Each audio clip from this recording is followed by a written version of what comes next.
Hello all of you out there, and in today's video I'm going to share with you the top 10 good Ark Tames. Not the Ark Tames which aren't necessarily my favourites, but ones which are still definitely worth the tame. In at number 10 is the Chalicotherium, and this creature really does get a bad rep, and its tame method is definitely an interesting one, you having to feed this thing beer. But all of that aside, this is actually a really great creature for dealing melee damage, as it is a pretty powerful creature, and its knockback on some of the smaller creatures which you'll find on Ark is absolutely insane. And that knockback is still a very useful ability to have for any creature, and obviously it can throw its rocks around as well. And little creatures actually have a long range ability attached to them, so it is really a convenience that this does have it. And yes, it will probably take some time to learn to actually control this, as it cannot be the easiest to aim.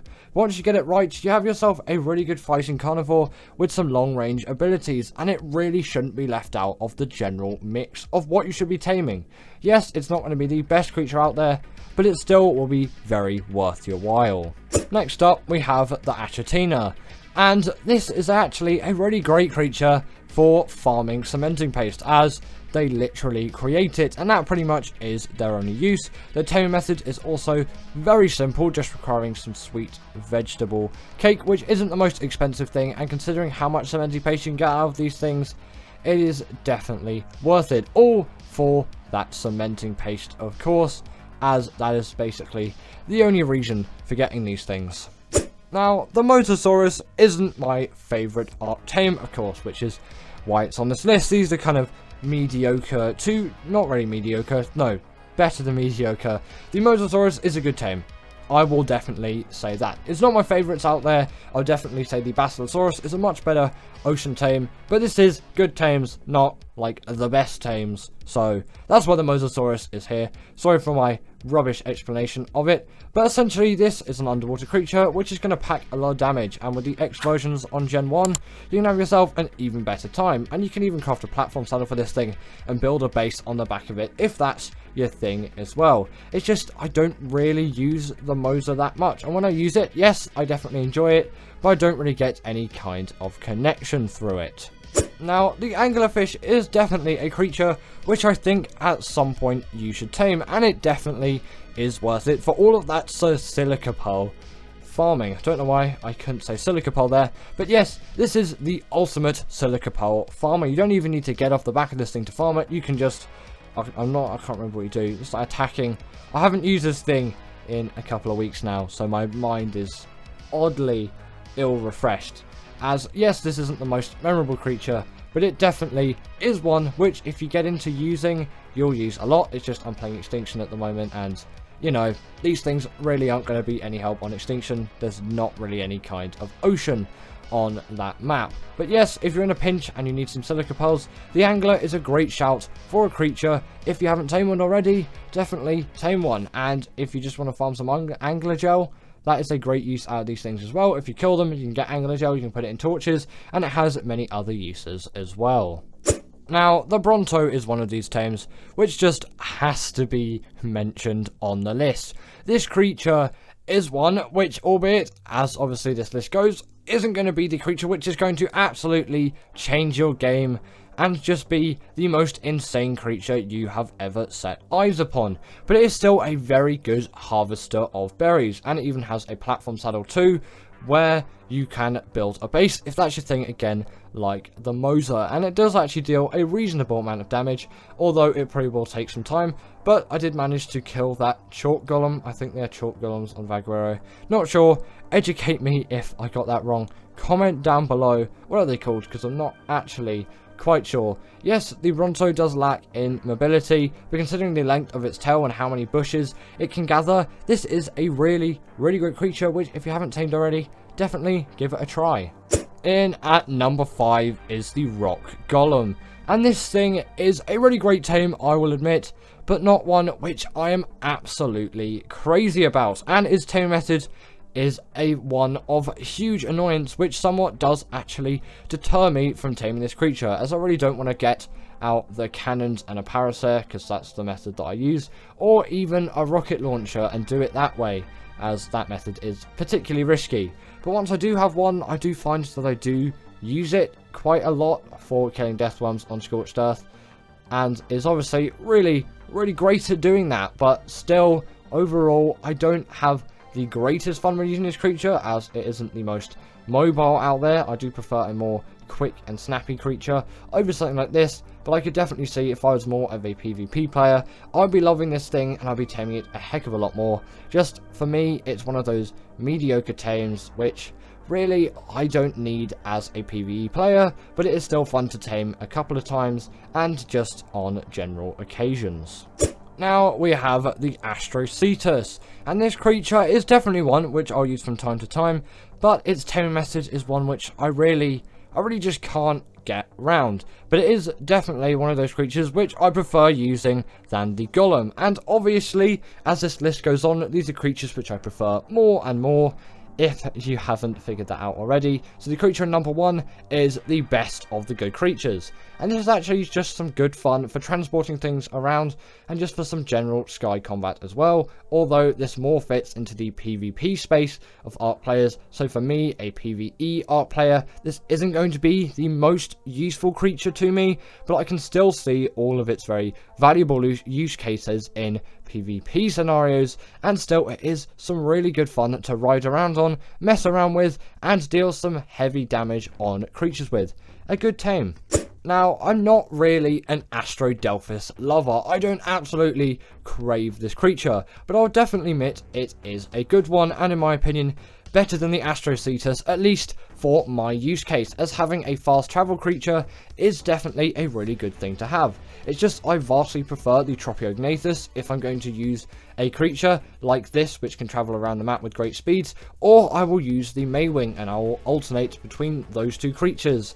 And I don't really use this thing as its saddle level is too high, and I usually don't really get to that level, although I have on Gen 2. It just is a little bit too much effort for me to actually get one of these things, and the taming method is albeit quite simple, and I do have a guide on it, although not the best as in my YouTube past, which I don't look too fondly upon, but you know, it's still there if you did want to check it out. It isn't actually the simplest of taming methods, and a lot of things can go wrong with it. Whereas the Rhyniognatha, it is pretty straightforward overall, and yes, not the easiest again, like a simple knockout tame. It definitely is a pretty basic one in my opinion, and I have no trouble with it. But I can definitely agree the Astrodelphis is a great creature, and if you tame one, you're going to have a good time with it. They are just that kind of creature. They are really speedy, fast, and hugely agile. And in at number 2 is the Rhyniognatha, and again this is a creature which, albeit I can see great use in, and I have used a little bit, I just can't love this creature, and I'm not the biggest fan of it in my opinion. Obviously that would be my opinion, but I can still see its use case. Just to me, I don't really need this creature for everything. I can make do with some other creatures to transport things around, and yes, the ability to carry Rexes around is useful. I can always just use cryopods or obviously the soul traps mod to transport those creatures around, and I don't need a creature which can carry those types of creatures. And the tame method is a very long and lengthy process, and on the old version of Ark these things are extremely rare, making the taming method even harder than it already needs to be. Whereas in ASA, these things just spawn absolutely crazily. They are everywhere in these swamp biomes on the island. It's insane. And obviously the Lost Island isn't in ASA at the moment, so the island's going to be your only bet. But if you do want to tame one, you have to kill a male Rhyniognatha to start and take out that pheromone gland, which will be in their inventory. Tame a Bronto or another creature which it will accept, and get all those resources which were on screen about 5 seconds ago. The Bronto is advised, and those resources aren't actually needed, only needed for 100% effectiveness. Then you'll want to trap it or net gun it. Net gunning it is much easier. Pull out a magnifying glass or use the awesome spyglass like I'm using here if you have access to it, obviously. Otherwise, the magnifying glass is your best bet, or you might be able to use the tech binoculars too. And then you want to damage it as much as you can, obviously without killing it. Get its health as low as you can. Obviously, you don't want to kill this thing. That would be really bad, and then you just have to wait for this thing to get out. But before it does, or obviously if you're using a normal trap, you're just going to have to open the trap, feed that pheromone gland to your creature, and then wait outside until, well, actually wait from a safe distance, sorry, and then you might just damage it more if it's needed, and then it will impregnate your dino. That's when those resources are needed in the kind of craving timers. Then at the end of that, your creature will fall over and out will come a baby Rhyniognatha. A lengthy process, but actually quite worth it sometimes. And finally, in at number 1 is the Allosaurus.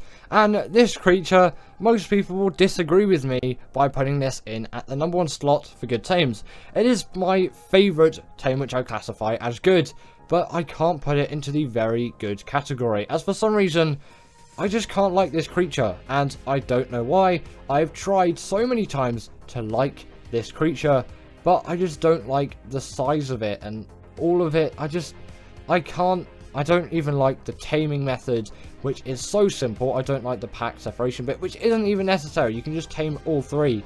It's so simple, and I don't really know why. I just can't like this creature, but I just can't really like this creature for whatever reason.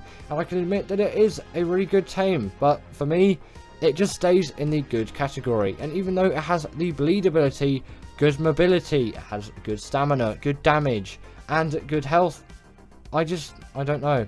Like I've said so many times, I just really struggle using this thing for some reason. I don't know. I guess I'm just allo incapable or something. But I'll always go with a Carno, and then if I want to go big scale, I'll go with the UT, and I won't go with this creature. I don't know why. I'll go with the UT, and I'll just skip the Allo entirely, and maybe I'll go for a Rex, although I probably won't travel around with that thing, as it's not great, and then maybe I'll use the Megalosaurus or the Baryonyx, some much better carnivores, in my opinion, than the Allo. And it's kind of sad that I don't really like it as much as I thought I would, when obviously I was first using the Allo, but I've just never really enjoyed using this creature, and that's just the fact of that. And creatures like the Deinonychus, the Shadowmane, the Baryonyx, the Megalosaurus, the Rex, the UT, the Carno are all creatures which I vastly prefer from the Allo, and that is probably just the way that it's always going to be. So thank you to my wonderful patrons Ekaterina Puchkova, Karina Thorne, Dominic Masijewski, and Ethan Tapia, who have all supported me through Patreon or through YouTube memberships. If you want to join this list, then go join Patreon or YouTube members, but thanks to all of these guys.